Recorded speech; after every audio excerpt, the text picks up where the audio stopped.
మానవుడు చనిపోయే ముందు పాపం లేకుండా చచ్చిపోవాలి. దేవుని పని చేస్తూ చనిపోవాలి. ఏం పని చేశావు? దేవుని కొరకు ఏమి ఇచ్చావు?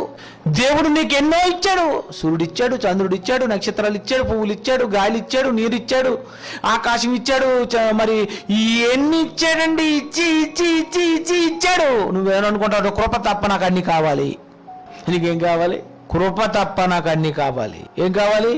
డబ్బు, ఉద్యోగం, పిల్లలు, భర్త, బంగారం, ఆస్తి. ఇదేనా? ఇదే ఈరోజు యావత్తు ప్రపంచం కావాలనుకుంటున్నది ఆసరసిసలైన కృప. ఇది కావాలనుకోవడం లేదు, ఇది అవసరమని అనుకోవడం లేదు. ఇది ఉంటే నేను స్వర్గానికి వెళ్తావని నువ్వు ఆలోచించలేకపోతున్నావు.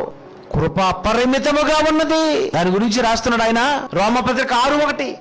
కృప విస్తరింపవలనని, ఆ కృప విస్తరింపవలని పాపము యందు నిలిచిందునమా. అట్లా అనరాదు. ఆయన కృపతోడే ఉంటుంది.